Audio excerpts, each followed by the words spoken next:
বর্তমানের এই পরিস্থিতি দেখে আমাদের প্রত্যেকটা মানুষের কিন্তু যার যার জায়গা থেকে শিক্ষা নেওয়া উচিত। এর থেকে যদি আমরা শিক্ষা নিতে পারি তাহলে আগামী দিনের আমাদের দেশটা অনেক সুন্দর হবে। ধর্ম বর্ণ নির্বিশেষে সবাই আমরা একসাথে যদি কাজ করতে পারি তবে আমাদের দেশটা অনেক সুন্দর হয়ে যাবে। বলাটা কতটা সুন্দর তাই না, করাটা হচ্ছে অনেক কঠিন কাজ। তাহলে করে দেখাতে পারলেই হচ্ছে অনেক বড় কিছু। দেখেন না, কালকে আমি ভিডিও দিয়েছিলাম, প্রত্যেকটা মানুষ শেয়ার করেছিল, প্রতিবাদ করেছিল যে জয়ের মিছিলের পরে যেটা হয়েছিল সেটার পক্ষে আমরা কেউ ছিলাম না। তারপরে কি হয়েছে সেটা কিন্তু আমরা বেশি প্রচার করিনি। গণভবন, সংসদ ভবন, রাস্তাঘাট সবাই মিলেমিশে যেভাবে ছাত্ররা পরিষ্কার করতেছিল, স্যালুট জানাই ছাত্র সমাজকে। ওদের থেকে আমরা শিখব এবং ওরা যেভাবে এখন দেখাচ্ছে সেভাবেই যদি আমরা আগাতে পারি তবে সত্যি দেশটা অনেক সুন্দর হবে। আর আরেকটা কথা কিন্তু আছে, শেখার কোনো শেষ নাই, শেখার কোনো বয়স নেই, তাই না?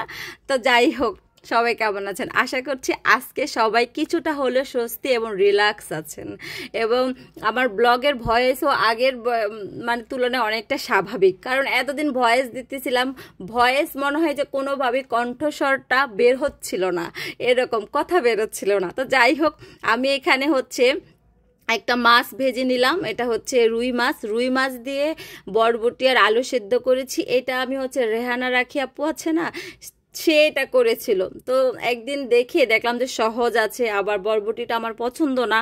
তো এই ভর্তাটা যখন করেছিলাম খুবই মজা লেগেছে। তো দেখতেই পেয়েছেন একটা মাছ ভেজে নিয়েছি, তারপরে আলু বরবটি সেদ্ধ করে, তারপরে কাঁচামরিচও দিয়েছি, শুকনো মরিচও দিয়ে তারপরে সুন্দর মতো করে বেটে নেব। তবে এটা আবার কিন্তু একদম মিহিন করে যদি ভর্তাটা বাটা হয় তবে একদম ভালো লাগে না। আর এদিকে হচ্ছে একটু করলা ভাজি করে নেব। আর এই যে দেখেন আপনাদের ভাইয়ার কাহিনী, যদি কোনো জিনিস বাসায় মজা হয় খেতে সেটা আনতেই থাকে। আমার বাসায় আবার নতুন একটা প্রচলন শুরু হয়েছে, ব্রয়লার মুরগি খাওয়া। তো যাই হোক, সেদিন আপনাদেরকে তো দেখিয়েছিলাম রেসিপিটা, মজা হয়েছে। সে ওই দিনও আবার নিয়ে আসছে, বলতেছে ওই দিন মজা হয়েছে না, তো ওইটা আবার করো। সেটা তো আপনারা দেখেছিলেন, আমি আরেকটা ব্লগে বলছি। তো যাই হোক, করলা ভাজিও করে নিচ্ছি। আর ইন্ডাকশনে মানে কিছুদিন রান্না বন্ধ রাখছি, আবারও শুরু করছি। আসলে গ্যাস ভরে কুলাই না, শেষ হয়ে যায়। তো এইদিকে হচ্ছে ভর্তাটা হতে বেটে নিচ্ছি। দেখেন আমি কিন্তু একদম মিহিন করি না, আরও যদি মানে মিহিন করা যায় তাহলে আরও মজা। আর ভর্তাটা মজাই লাগছে, একটু ঝালও হয়েছে, কাঁচামরিচ শুকনা মরিচ, আবার রুই মাছের একটা ফ্লেভার, আলুও ছিল। তো সব মিলে একটু আঠালো। তো যাই হোক, আপনারা ট্রাই করতে পারেন। তা আসলে মানে দেশের এখন যে বর্তমান পরিস্থিতি, যেটা নিয়ে আমি বলেছিলাম যে আমাদের কিন্তু এই জিনিসটা থেকে সবারই শেখার একটা বিষয় আছে। আমরা কিন্তু শিক্ষা নিতে পারি যে একটা জিনিস আছে যে আল্লাহ ছেড়ে দেন না, বা অধিকার যে একটা জিনিসটা, বা আপনি একটা জিনিস পেলেন সেই জিনিসটা আপনি আয়ত্তে রাখার জন্য জান প্রাণ দিয়ে ফেললেন, ভাবলেন না ভবিষ্যতে কি হবে বা জবাবদিহি করতে হবে। সেই জিনিসটা এখন সবাই ভাববে বা সবার মনে একটা ভয় হবে।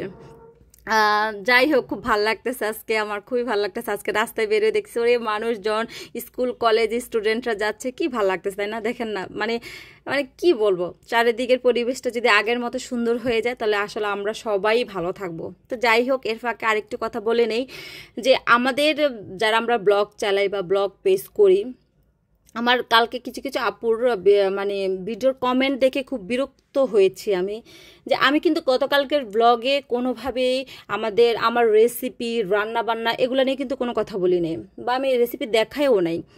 আমাকে ব্লগে কমেন্ট করতেছে, একটা লাইক দিয়ে পুরো ভিডিওটা দেখলাম, বিরিয়ানি রান্নাটা খুব সুন্দর হয়েছে। আসলে আপনি যদি পুরো ভিডিওটা দেখেন কখনোই আপনি এরকম একটা মন্তব্য করবেন না। আপনাকে কেন বলতে হবে আমি পুরো ভিডিওটা দেখেছি? আমার এই সমস্ত আর্টিফিশিয়াল কমেন্ট একদমই ভালো লাগে না। আপনি একটাই কমেন্ট করেন, এমনভাবে করেন যে আমি যেন বুঝি আপনি পুরো ভিডিওটা দেখেছেন। আর আমাকে বোঝানোরও কিছু নাই, তো যে যার পুরো ভিডিও দেখে সে এমনিই দেখবে, এটা বলার কিছু নেই। এবং আমার ভিডিও বা আমার এন্ট্রি বা আমার থাম্বনেইলেই কিন্তু আমার আজকের ব্লগে কি আছে সেটা দেখাই যাচ্ছে। তো আর্টিফিশিয়াল কমেন্ট করার আসলে আমার একদম ভালো লাগে না। তো আসলে ন্যাচারাল থাকেন। আমি ভিডিও আমার একদম ব্লগ লাইফের শুরু থেকেই কিন্তু আমি যে সমস্ত আপুদের সাথে খুব ক্লোজ নিজে থেকে যাই, তারা আমার মতো। তো আসলে যারা আজকে জানি যে যারা এই টাইপের কমেন্ট করে, আজকে পুরো ভিডিওটা আমি এই জন্য একদম ভিডিওটার শেষে বলছি বা একদম মাঝামাঝিতে বলছি, যেন তারা তো দেখবে না, ওই একটা কমেন্ট আজকেও করবে।